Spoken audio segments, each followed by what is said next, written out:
Those are our rehearsals. Kasi pagdating sa shooting, I just give instructions.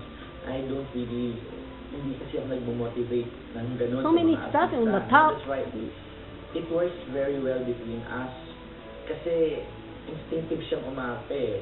Ako, spontaneous din naman akong magbigay ng mga ng mga instructions kung ano yung nangyayari lang sa surrounding, ano nangyayari lang sa set, at pag may nakita akong maganda na pwedeng ini-explore.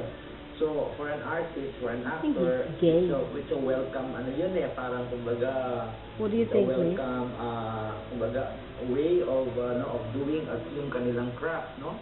Pinakamahirap. Unang-una. Pinakamahirap. Di ba, kasi ako kumadraw na ako dun eh. Sabihin na natin, kumadraw na ako dun. Paano ang magpaanak ng ikaw lang? Mahirap yan, di po ba? Natakot ako nung una kasi, siyempre, ikaw mismo yung magpapaanak, ikaw mismo yung paglabas ng bata, di ba? Nahirapan ako kasi baka lumabas yung bata, hindi ko alam kung paano yung hawak. Right. Di ba, baka mamatay, di ba, may mangyari. Maaksidente, kung ano man. Pero nung mahawakan mo na yung bata, ang sarap ng pakiramdam. Iba ang pakiramdam. Sa kanya na lang po panuorin. We look forward to watching the movie. Totoo yan. We look forward to watching the movie. Kasi ako talaga ang mismo nagpaanak ni Sang. At ang paggawa ng pelikula ay hindi lamang ginagawa ng mga direktor, hindi lamang ginagawa ng mga artista. Maraming tao ang tumutulong at marami tayong pasasalamatan. Kuya Boy. Si Odi Flores at si Reggie, maraming salamat. Ay, magaling na. Okay. Cinematographer. Dr. Fada Haji, thank you. And Nur J. Sahali. Hindi kami iwanan niya mula nung dumating kami hanggang sa huli talaga nandun siya.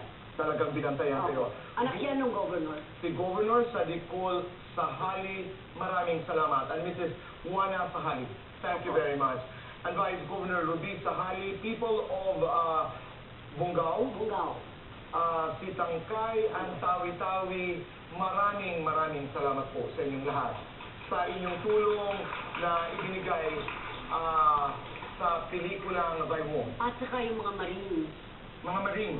Mga Marines at police na naroon. Tatlong police na close in sa... How do you stop there? Nung This is almost done. nag-iyakan kami.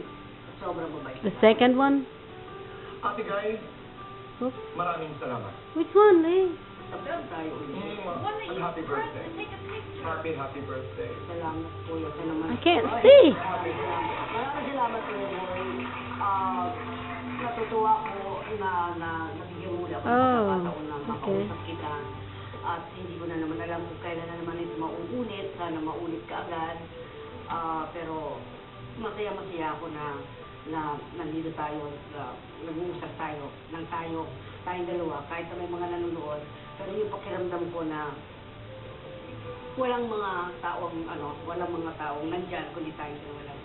Maraming salamat sa pag-imbita at sa pagpapaunlak na makapag-usap tayong dalawa ulit. I always look forward to our conversations, Ate Guy. Una, salamat. Pangalawa, mahal na mahal kita. Pangatlo, ito'y pagpapaliwanag sa maraming tao na siguro hindi pa nakakaalam na maraming perspektibo ako meron tungkol sa industriya, sa maraming bagay na kung saan ako'y nagkukomento, kung saan ako'y humahanga, kung saan ako'y nagkakagusto, hindi nagkakagusto.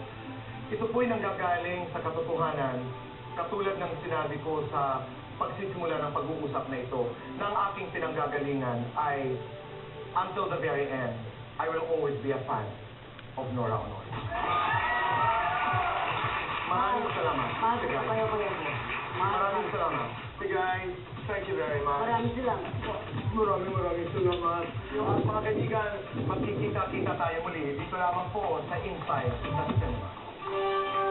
It's